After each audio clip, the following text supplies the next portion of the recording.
Bismillahirrahmanirrahim. Assalamualaikum warahmatullahi wabarakatuh.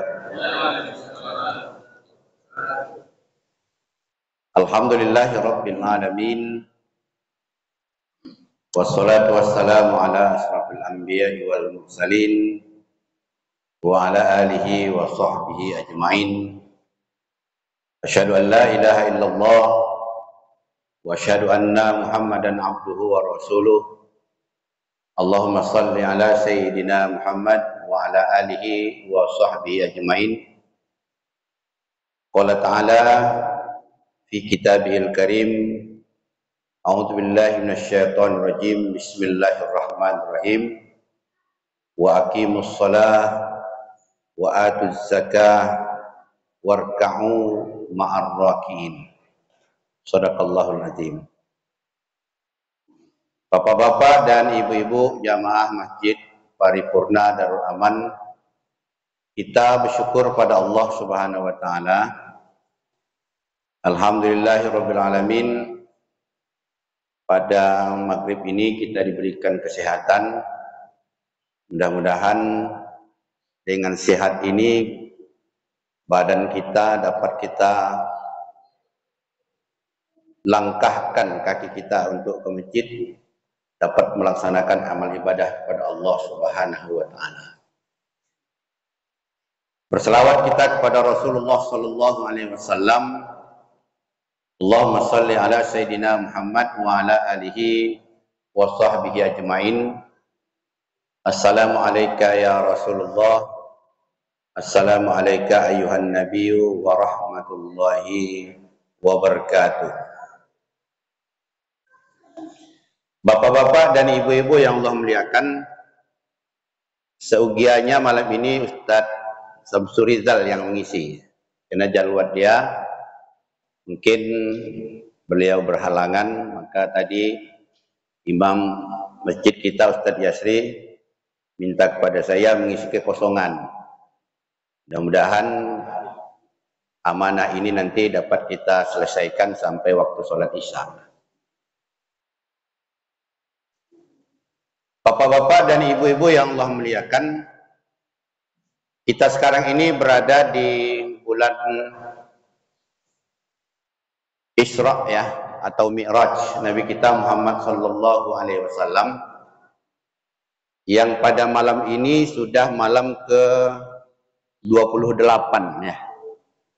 28. Maka dari itu tak lama lagi kita akan masuk bulan Ramadan. Rajab, Sa'ban, Ramadan. Kalau 28 artinya lebih kurang 32 hari lagi akan datang Ramadan. Maka selalu kita berdoa, Allahumma barik lana fi Rajab wa Sa'ban wa ballighna Ramadan. Ya Allah, berkahilah kami di bulan Rajab dan bulan Sa'ban, sampaikan umur kami kepada bulan Ramadan. Jadi ini kita berdoa kepada Allah. Jadi dengan doa itu memang ini disampaikan oleh Rasulullah SAW selalu mendoakan ini. Allahumma barik lana fi Rajab wa Sa'ban wa ballighna Ramadan. Ya Allah, sampaikan, berikan kami kepada bulan Rajab dan sampaikan kepada kami untuk masuk bulan suci Ramadan. Jadi di bulan Rajab ini adalah bulan yang istimewa.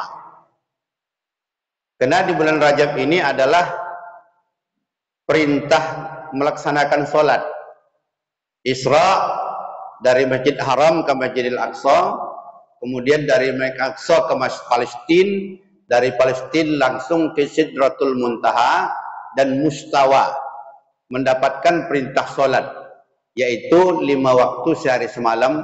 Itulah yang kita kerjakan. Jadi perintah sholat ini adalah untuk memperbaiki diri kita. Jadi perintah sholat ini untuk memperbaiki diri kita. Kenapa demikian? Di dalam Al-Quran dijelaskan, dalam Al-Hujurat 45 itu, Inna sholata tanha anil fahsya'i wal munkar. Solat itu kalau kamu kerjakan dengan benar, dapat mencegah dirimu dari perbuatan keji dan mungkar. Itu Allah jelaskan. Maka dari itu, perintah solat itu tidak diterima Rasulullah di bumi. Kalau perintah haji, Allah terima di bumi melalui malaikat Jibril.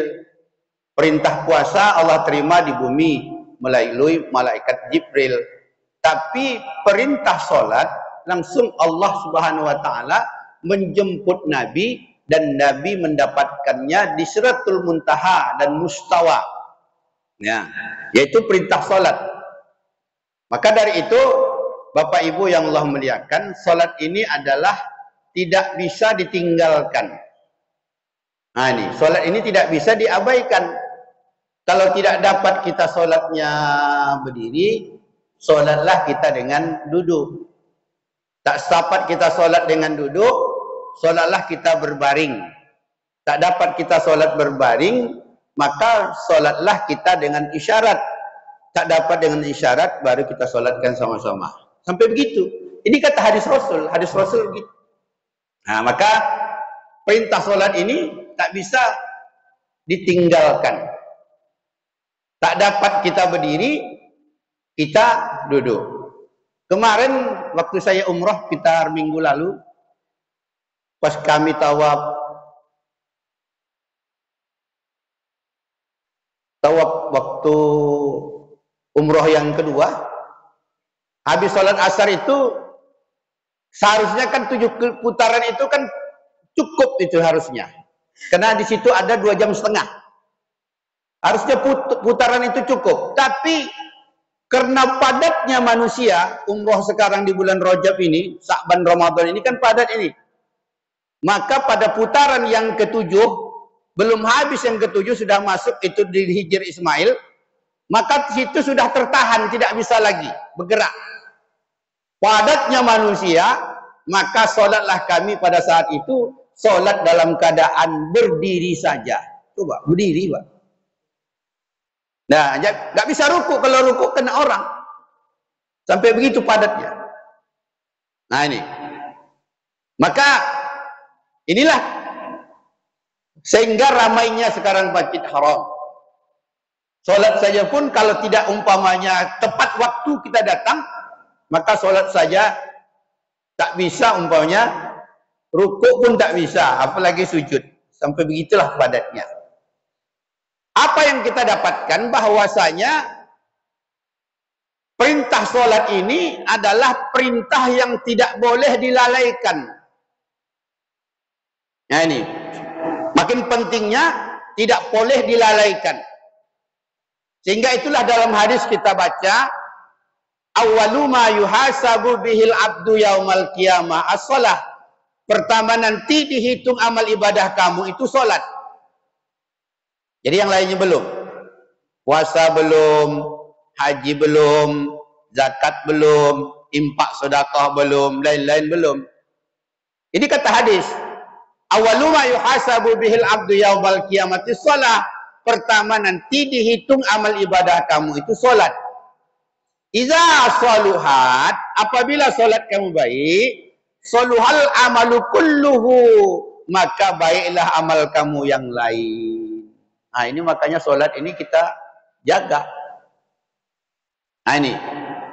Maka wa iza fasadat, apabila solat kamu rusak, artinya ada yang tinggal, ada yang kita tinggalkan, ada yang bolong-bolong, katakanlah tidak sempurna, ya, fasadat amalu kulluhu, maka amal kamu itu akan dihitung semuanya, maka akan rusak semuanya. Maka dari itu solat ini tidak boleh ditinggalkan. Nah ini. Jadi bagaimanapun caranya. Maka dari itu di dalam hadis Rasulullah sallallahu alaihi wasallam, muru auladakumus shalah. Suruh anak-anak kamu salat. Wahum abna'u sab'in, ketika usia 7 tahun SD. Suruh dia salat. Wadribuhum, boleh kamu pukul. Ini terjemahannya luas. Tapi artinya tidak mencederai anak. Wadribuhum wa hum abna'u ashrin. Boleh kamu pukul apabila dia tak solat sudah usianya 10 tahun. 10 tahun. Wa farriqu fil madaji'i. Pisahkan dengan tempat tidur ibu dan bapaknya. Nah, gitu. Jadi kalau 10 tahun anak kita jangan tidur dengan kita lagi. Ya Pak ya? Ya Bu ya? Pisahkan. Wa farriqu fil madaji'i. Pisahkan dengan tempat tidur kita. Itulah kalau rumah kita tuh minimal kamarnya itu 3. Kamar kita, kamar anak laki-laki, kamar anak perempuan. Nah, kayak gitu. Nah, jadi kalau kita bangun rumah itu walaupun punya kecil, minimal itu kamarnya 3. Kamar kita, kamar anak laki-laki, dan kamar anak perempuan. Inilah disampaikan oleh Rasulullah sallallahu alaihi wasallam. Kalau anak-anak seperti ini memang harus kita suruh sholat, maka kita jaga. Itulah kita tengok di Makkah, di Madinah, apabila malam Jumat, di sana itu hari libur.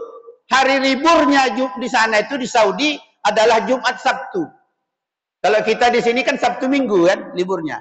Kalau di Saudi liburnya itu hari Jumat dan hari Sabtu. Malam Jumat itu sebanyak-banyaknya orang tua membawa anaknya ke Masjid Haram dan ke Masjid Nabawi. Dibawanya. Berkeliaran anak-anak semuanya. Begitu juga di Masjid Nabawi.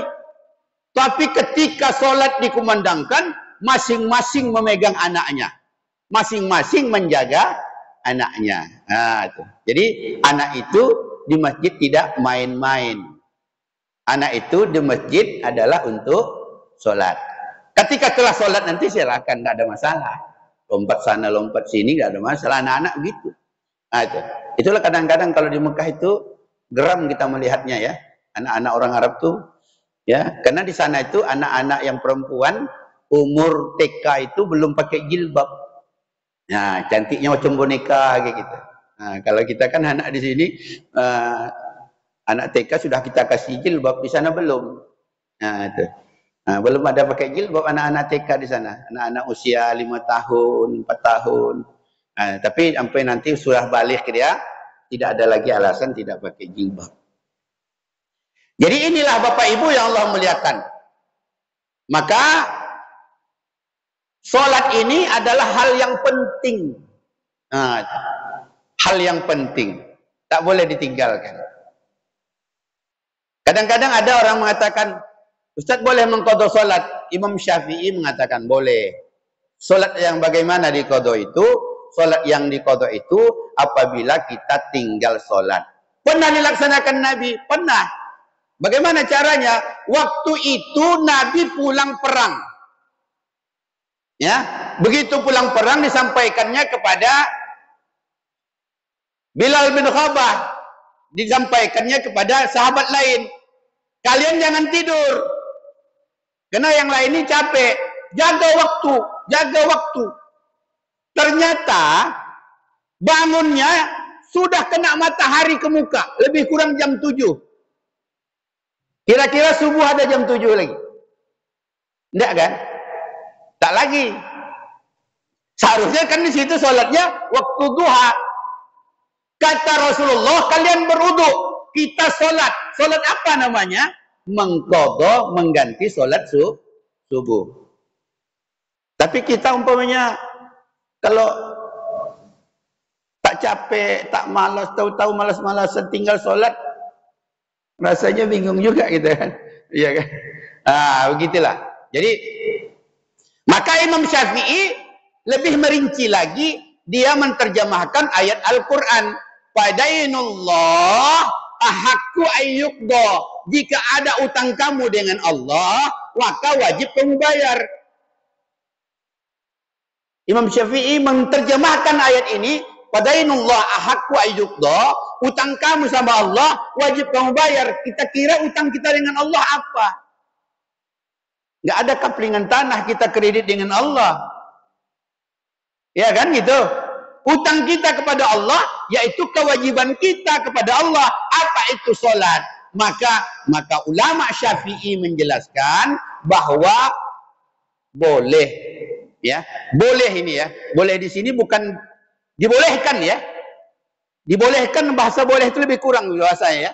Pokoknya darurat lah. Boleh mengqadha salat. Karena hidup kita ini kan tak tentu. Ada dulu umpamanya waktu mudanya hitam putih dunia ini. Pokoknya tak tentu arah gitu kan. Nah, ada kadang datang begitu kepada saya, Ustaz, saya ini entah kenapa lah terbuka dunia ini dengan saya. Nah, terus inilah Ustaz, mulai saya belajar mau sholat gitu. Ya, akhirnya pergilah saya. Sebelum umroh kemarin yang berangkat tanggal 15 itu, 3 kali saya ke rumahnya mengajar sholat. Umurnya 65 tahun. Coba itu. Ya. Jadi saya pun bingung. Pak, dari mana saya mulai mengajar bapak sholat? Terserah Ustaz lah. Akhirnya beginilah Pak. Malam ini kita diskusi saja. Besok saya belikan buku tuntunan sholat lengkap. Kan ada itu. Akhirnya saya belilah buku tuntunan sholat lengkap itu 3. Saya kasih dia 1. Saya kasih bapaknya 1. Saya kasih emaknya 1. Nah, akhirnya kami mulailah dengan toharoh, bersih badan, bersih tempat, bersih pakaian. Kemudian baru niat wudhu, mengambil wudhu diajarkan langsung, sholat 5 waktu diajarkan langsung, itu pun yang dibetulkan baru Fatihahnya saja. Ustaz, saya mau tahu bagaimana caranya. Kan gitu payah kita tuh. Umur segitu baru mulai kan gitu. Tapi Allah kan maha pengasih, maha penyayang. Maka saya sampaikan, Bapak nanti di Masjidil Haram, di Masjid Nabawi, kan di situ banyak sholat-sholat sunat. Ketika Bapak nanti selesai sholat maghrib, Bapak qadha sholat maghrib. Itulah ilmunya lagi. Karena dah terlanjur, dah lama kali. Nah, itu. Nah. Walaupun dalil aklinya, dalil naklinya kita jumpai di hadis tak jumpa. Nah, ini hanya pendapat Imam Asy-Syafi'i. Maka dari itu Bapak Ibu yang mungkin ya akan bertanya-tanya, Ustadz saya pernah tinggal begini-begini, ambillah pendapat itu dan kita melaksanakan sholat namanya sholat qadha. Umpamanya maghrib, usolli fardhal maghribi salasa raka'atin qadhaan lillahi ta'ala. Itu solusi. Solusi Pak. Nah, ya, solusi. Nah, kalau tak dibuat, itu. Berarti tak ada solusi. Islam itu kan harus mencari solusi. Nah. Bapak Ibu yang Allah muliakan, inilah Isra dan Mi'rajnya Nabi kita Muhammad sallallahu alaihi wasallam. Dia menjemput salat. Dijemputnya salat itu.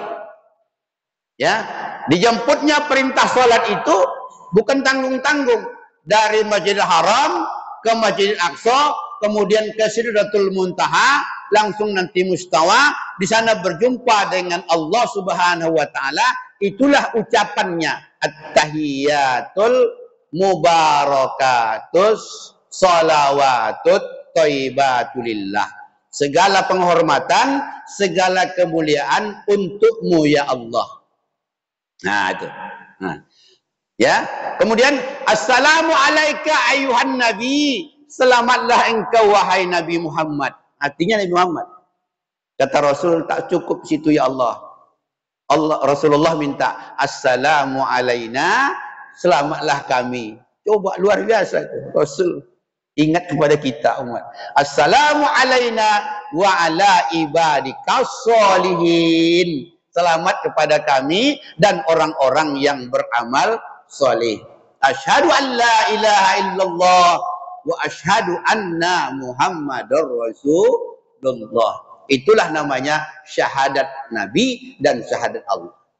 Nah, itu selalu kita ucapkan. Maka Bapak Ibu yang Allah muliakan, itu dialog ya, dialog Rasulullah sallallahu alaihi wasallam. Itulah dikatakan as-salatu mi'rajul mu'minin. Salat itu adalah mi'rajnya orang yang beriman. Bapak Ibu yang Allah muliakan, maka inilah perintah salat. Perintah salat ini diterima Rasulullah sallallahu alaihi wasallam ketika 10 tahun kenabian.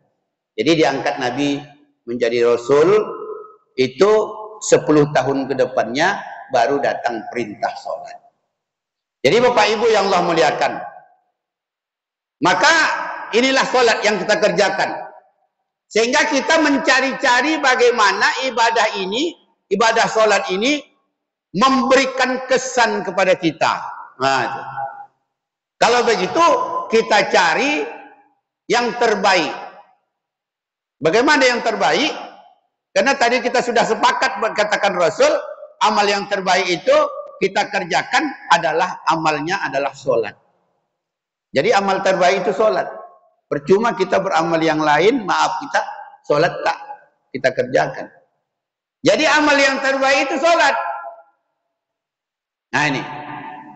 Maka sholat ini kita ulang-ulang bacanya, kita betulkan geraknya, dan kita benar-benar melaksanakan sholat itu dengan khusyuk. Bagaimana dengan khusyuk? Anta'budullaha ka'annaka tarahu, fa illam takun tarahu, fa innahu yaraka. Kamu sembah Allah seolah Allah kamu melihat Allah. Wah, itu kan hakikatnya begitu. Tapi kita tak dapat. Fa illam takun tarahu, fa innahu yaraka. Walaupun kamu tidak melihat Allah, Allah pasti melihat kamu. Nah ini. Nah, inilah dalam pengabdian kita kepada Allah Subhanahu wa taala. Maka dari itu salat ini tidak kena siapa-siapa. Ibu tidak kena suami. Suami tidak kena istri. Saya tidak kena umpamanya bapak-bapak. Bapak-bapak juga tidak kena siapa-siapa. Tapi kena Allah. Nah, itulah kena selalu kita meniatkan. Usolli fardal maghribi. Sengaja aku salat maghrib. Salasa rakaatin, 3 rakaat. Makmuman menjadi makmum. Lillahi ta'ala. Karena Allah ta'ala. Tak ada yang lain. Nah, kalau sudah lillahi ta'ala, itulah selalu ikrar kita. Inna sholati wa nusuki wa mahyaya wa mamati lillahi rabbil alamin. Sesungguhnya solatku, semua aktivitasku, ya, hidupku, matiku karena Allah Ta'ala. Inilah dahsyatnya solat. Maka kalau sudah solat ini kita kerjakan dengan ikhlas lillahi ta'ala, pasti akan mengadakan perubahan dalam diri kita. Pasti ada perubahan. Pasti akan ada perubahan. Itu janji Allah. Karena solat itu punya garansi. Ada jaminan.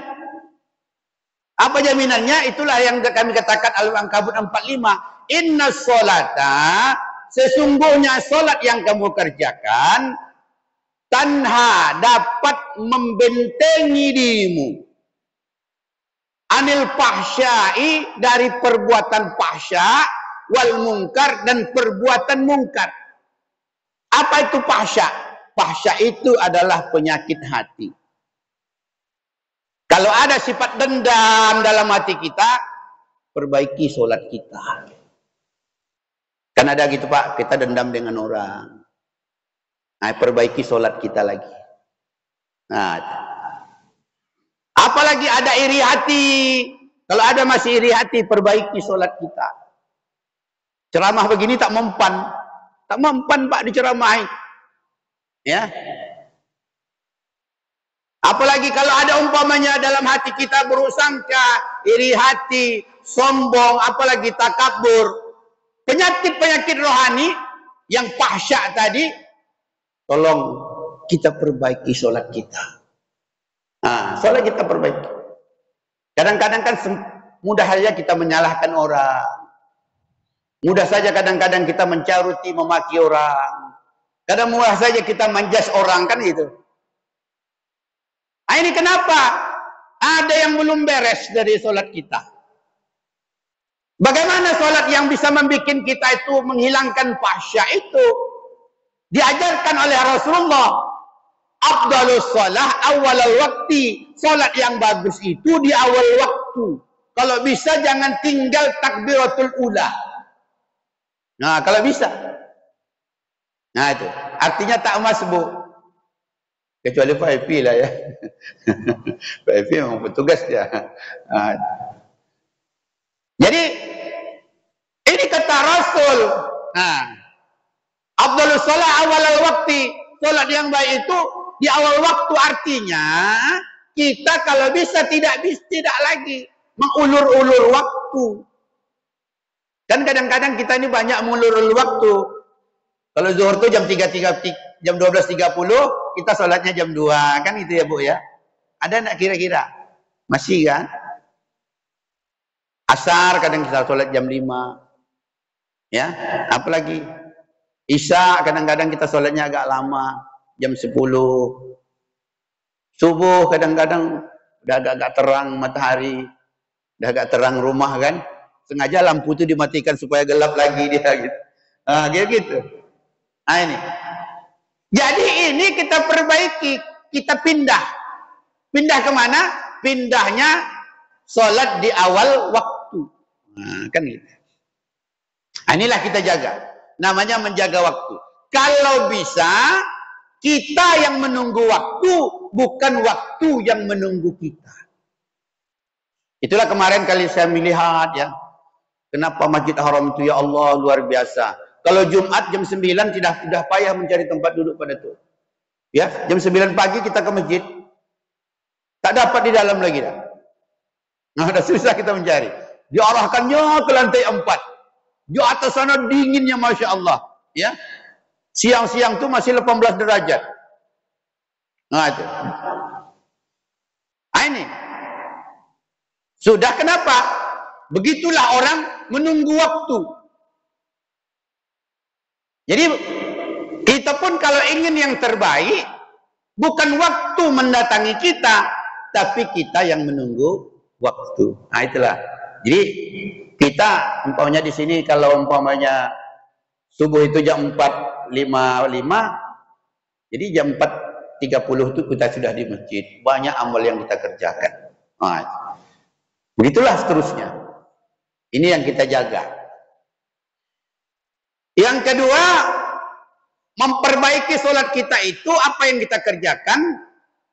Kita laksanakan sholat itu dengan berjamaah. Nah, dengan berjamaah kita laksanakan. Bagaimana kita bisa melaksanakan sholat berjamaah itu? Itu kita yang mengatur. Kalau di rumah bersama istri kita, bersama anak kita. Nah ini kita atur. Sholat berjamaah itu. Kalau di masjid ini, tentu berjamaahnya di masjid. Nah ini kita atur. Karena di dalam hadis Rasulullah, sholatul jamaah afdal. Sholat berjamaah itu lebih baik. Bisafi wa isrina darajatan 1:27. Itu kalau di Masjid Marsan. Kalau di Masjidil Nabawi, di sana 1000 kali lipat bandingnya, kali 27. Kalau di Masjidil Haram, 1000 kali lipat, kali 27. Kalau di Masjid Aqsa, 500 kali lipat, kali 27. Itu kenapa orang menggila-gila pergi umroh itu di situ. Dan kenapa yang kita bawa? Hidup ini kan sementara, Pak. Tak lama. Apa yang kita bawa? Amal lah. Apa yang kita bawa? Tidak ada yang kita bawa, Pak. Kain basahan dibawa mandi. Setelah mandi dibawa pulang. Amal ibadah dibawa mati. Harta yang ada diambil orang. Tak ada, Pak. Iya kan gitu. Saya ulang lagi. Kain basahan dibawa mandi. Setelah mandi dibawa pulang. Amal ibadah dibawa mati. Harta yang tinggal diambil orang. Jangankan harta, Pak. Istri kita pun diambil orang. Betul nggak kira-kira? Nah, apalagi janda kaya. Wah, habis. Nah. Iya. Maka apa yang kita lakukan? Maka memang amal lah kita banyakkan. amal yang paling pertama itu dihitung adalah sholat. Maka sholat berjamaah ini mempunyai keistimewaan. Di dalam hadis Rasulullah SAW disampaikan, hadis ini disampaikan Umar bin Khattab radhiyallahu anhu, bahwasanya man shalla sholatal jamaah, siapa yang sholatnya dengan berjamaah, falahu asra asya'a, Allah berikan kepadanya 5. Dia jaga sholat berjamaah itu. Dia jaga sholat itu berjamaah. Allah berikan kepadanya 5. Apa yang pertama? La yusibuhu faqran fid dunya. Allah tidak akan berikan kepadanya kesusahan hidup di dunia. Itu. Allah tidak akan berikan kepadanya kesusahan hidup di dunia. Ini definisi susah macam-macam. Ada susah karena ekonomi. Dengan sholat berjamaah Allah tanggung kita. Ada susah karena anak. Allah jadikan anak kita anak soleh dan solehah.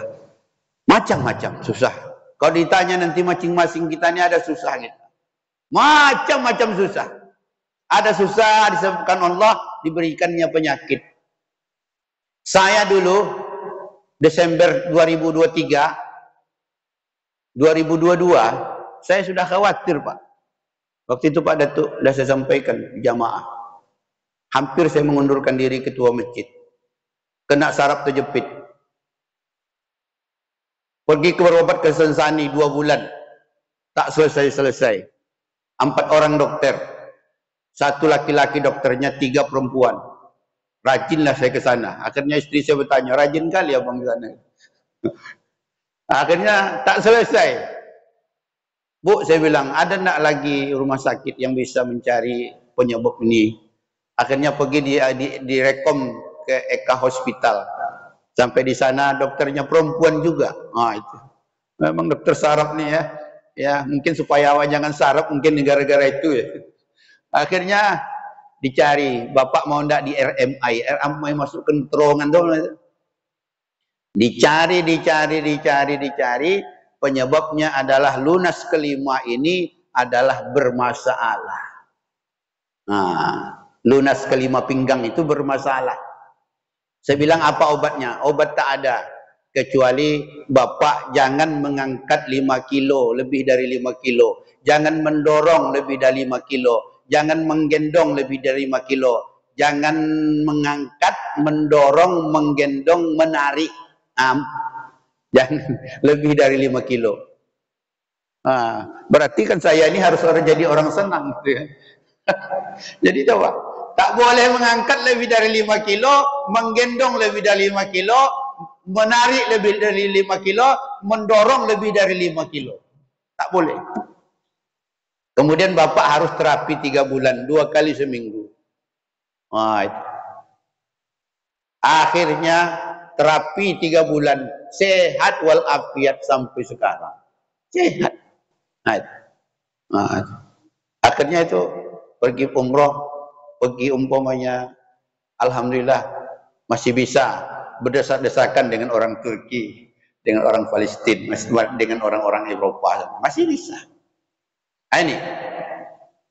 Jadi Bapak Ibu yang Allah muliakan, Allah sampaikan begitu. Orang yang menjaga sholat tadi dengan sholat berjamaah, la yusibuhu faqran fid dunya, tidak susah hidupnya di dunia. Jaminan ini. Jaminan Allah. Dari mana caranya? Allah itu. Karena kita hanya diperintahkan Allah berusaha. Hasil itu tidak kita yang menentukan. Allah ya perintahkan kita dalam Al-Quran, dalam hadis, kita hanya berusaha. Kalau hasil itu Allah yang menentukan. Jadi ini yang pertama. Yang kedua, orang-orang yang menjaga sholat tadi dengan sholat berjamaah tadi. Yang kedua, yu'ta kitabahu biyaminihi. yang diberikan Allah kepadanya yang baik-baik saja. Yang baik-baik saja, Bu, dikasihnya. Nah, itu. Baik menurut siapa? Baik menurut syariat. Allah berikan yang baik-baik saja. Kita baik, istri baik, anak baik, tetangga baik. Alhamdulillah sudah. Nah, itu. Kadang-kadang duit kita ada masalahnya. Begitu kita ada duit banyak umpamanya, kalau kita umpamanya tak baik, ada aja. Tahu-tahu udah rusak mobil. 1.800.000 habis. Nah, kan gitu. Nah, alhamdulillah kita pas-pasan saja, ya, mobil tak rusak-rusak. Nah, kayak gitulah. Jadi artinya Allah memberikan yang baik-baik. Ini jaminan Allah. Maka dari itu kalau kita amalkan ini, tentu kita laksanakan, kita rutinkanlah sholat itu dengan berjamaah. Kita jaga. Nah, ini. Karena siapa yang tak ingin baik? Nah, ini. Kalau sudah kebaikan, maka dari itu kita minta kepada kita semua, termasuk nanti dalam doa kita minta pemimpin, Allah berikan pemimpin yang baik. Nah, kan itu. Nah, siapapun itu Allah yang memberikan yang baik. Nah, itu. Nah, jadi kita minta kepada Allah, berikan pemimpin yang baik. Nah, jadi Allah mengabulkan yang mana? Itu yang terbaik. Nah, kalau diberikan umpamanya, diberikan ini, alhamdulillah. Ah, ini. Tentu kita minta kepada Allah. Itulah dalam Al-Quran itu kan, dalam Al-Fatihah itu, iyyaka na'budu wa iyyaka nasta'in. Nah, kita menyembah kepada Allah dan kepadanya kita minta tolong. Nah, tolong kami Allah, berikan kepada kami pemimpin yang terbaik. Nah, yang terbaik. Jadi ini doa kita. Nah, mudah-mudahan malaikat mengaminkan. Ya, amin kita malaikat.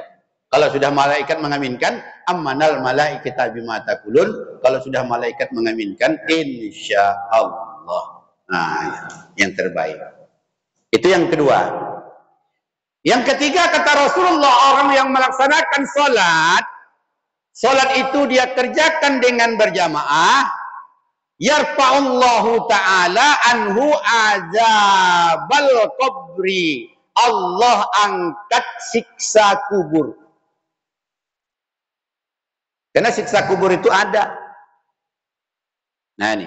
Kenapa siksa kubur itu ada? Memang ada diceritakan Rasul. Ada orang yang disiksa di dalam kubur. Kata Rasulullah, ada orang disiksa di dalam kubur. Kata Abu Bakar, siapa dia ya Rasulullah? Orangnya si fulan. Apa penyebabnya? Waktu itu dia buang air kecil tapi tak dicuci. Disiksa dalam kubur, Pak. Nah, coba. Buang air kecil tak dicuci. Disiksa dalam kubur. Artinya apa? Yang membuat kesalahan, dosa-dosa disiksa dalam kubur. Maka dari itu bagaimana kita agar lepas dalam siksa kubur ini? Salah satunya tadi, man shalla shalatal jamaah, siapa yang melaksanakan salat dengan salat berjamaah, yarfa'ullahu ta'ala anhu azabal qabri, Allah angkat siksa kubur. Jadi kita dalam kubur itu enak. Bagaimana enaknya? Ya, ratusan ribu kali lipat nikmatnya dunia.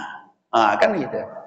Ratusan kali ribu. Bagaimana nikmatnya? Ya, itu nanti dengan amal ibadah kita. Maka dari itu, Bapak Ibu yang Allah muliakan,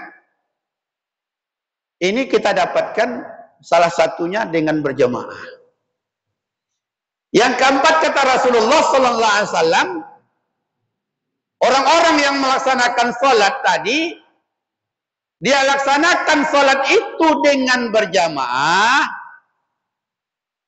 yamurru siratal mustaqim bil khilaf. Dia nanti melewati siratal mustaqim itu, jembatan agar kita cepat masuk surga, bagaikan sambaran kilat cepatnya. Langsung masuk. Begitu cepat. Kalau kita ikut antri kan mana tahan kita, Pak?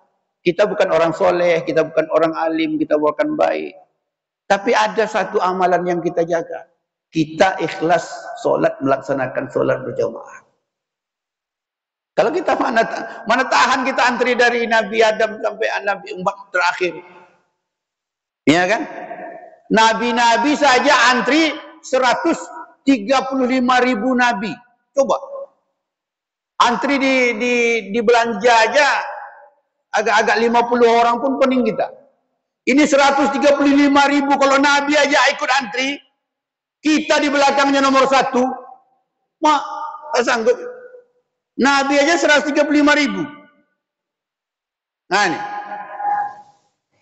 Dipres lagi menjadi 25. Dipres lagi jadi 5. Dipres lagi jadi 1. Dengan Habibullah Muhammad sallallahu alaihi wasallam. Kita umpamanya 136. Antri, Pak. Nauzubillah min dzalik. Tapi ada keistimewaan Allah berikan. Jaga solat berjamaah. Nah ini. Kemudian yang kelima, yadkhulul jannata bila hisabin wala azabin. Orang ini menjaga salat 5 waktu tadi, masuk ke dalam surga wala hisabin wala azabin. Tak dihitung lagi amal ibadah kita, Pak. Tak dihitung lagi amal ibadah. Puasa kita sudah kelar semua. Tak ada lagi. Setelah dia tinggal nyonteng aja. Masuk. Ya, persyaratan tak dihitung lagi. Inilah salah satu keistimewaan orang-orang sholat berjamaah. Bapak Ibu yang Allah muliakan, saya mohon maaf jika terdapat kekurangan dan kesalahan karena waktu sudah masuk. Saya akhiri. Assalamualaikum warahmatullahi wabarakatuh.